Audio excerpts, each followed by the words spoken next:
கொஞ்சம் சுத்தமா வராக பெருமாள் வரக்கூடாது. அவர் தான் பன்றியா பிறக்கிறத பத்தி நான் ஒண்ணும் சொல்லல. அதுக்குன்னு அழுக்கு ஜலமெல்லாம் சொட்டணுமானால் அதுக்கு ரொம்ப ஆச்சரியமா ஒரு அர்த்தம் சொல்றார். மனைவிக்கு உடம்பு சரியில்லை, ஜுரம், 2 நாளா குளிக்க முடியல, அவ உடம்பு கொஞ்சம் அழுக்கு, பெரிய புடவையெல்லாம் உடுத்திக்க முடியல அப்படின்னு இருக்கிறச்சே பளபளான்னு இவர் மட்டும் நன்னா குளிச்சுட்டு பட்டு வேட்டி எல்லாம் கட்டிண்டு அப்படி இப்படி போயிட்டு வந்தா அவளுக்கு கோவம் வந்துடும். நான் ஜுரத்துல படுத்துட்டு இருக்கேன், நீர் அப்படி இப்படி ஏதோ பெருசா ராஜாவாட்டம் போயிட்டு இருக்கிறேன், அதனால எதனா கேட்படா இல்லையா? அதே போல பூமாதேவி ஜலத்துக்குள்ள சிக்கி கொண்டு பாசி பிடிச்சு போயிட்டு இருக்கச்சே வராகர் மட்டும் பளபளன்னு வந்துடுறான்.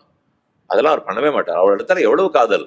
அதனாலதான் அத்தனையும் காட்டு. நான் ஒன்னும் அடுக்கோட தான் வந்திருக்கேன், என் உடம்புல இருந்து சகதி ஜலம் எல்லாம் ஓட்டது பாரு, நீ கட்டப்படுறேன்னு உடனே நான் எவ்வளவு கட்டப்படுறேன் அப்படின்னு கணவன் சொல்லிட்டு வந்தாருங்கிறார் ஆண்டாள். தான் சர்வேஸ்வரன், நான் தான் பிரம்மம், நான் இவர்களுக்காக குறைச்சின்னு வந்து பிறந்திருக்கேன், இருந்தாலும் நான் தான் அந்த அபிமானத்தை காட்டியிருக்கிறோம்னால் காட்டவே இல்லைங்கிறார். அதுக்கு ஒரு இடம் சொல்றேன். பக்கத்துல இருக்கிற பன்றி குட்டி எல்லாம் வருதான், வந்து இந்த மகாவராகம் பன்றி பேர்ல விழுந்து புரள்றதான். புரண்டு புரண்டு பார்த்து நம்ம பன்றி அப்படின்னு சந்தோஷமா இருக்கான். இது இப்படியே ஞாபகம் வச்சுங்க. இதுக்கு நேரம் இன்னொன்னு சொல்றேன். மாயமான் மாரீச்சன் ராட்சசன், பிறப்பால ராட்சசன். அவன் இப்ப மானா வடிவெடுத்து கொண்டு வேஷம் போட்டு வந்திருக்கார். அதனால பக்கத்துல மான் குட்டிகள்லாம் வருது. ராமனை ஏமாத்துறதுக்கான ஒரு பண்ணிட்டு இருக்கார். சீதாதேவி இந்த மாயப்பானை பிடிச்சு கொடுன்னு சொல்லிட்டா ராமன் பின்னாடி போயிட்டு இருக்கார். போயிட்டே இருக்கார்.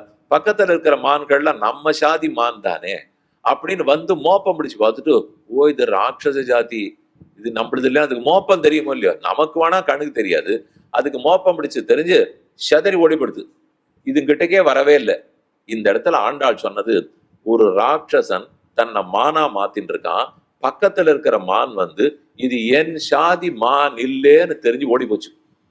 சர்வேஸ்வரன் பரமாத்மாங்கிற ஜாதி ஒண்ணுமில்லாத பன்றின்னு பிறந்திருக்கார்.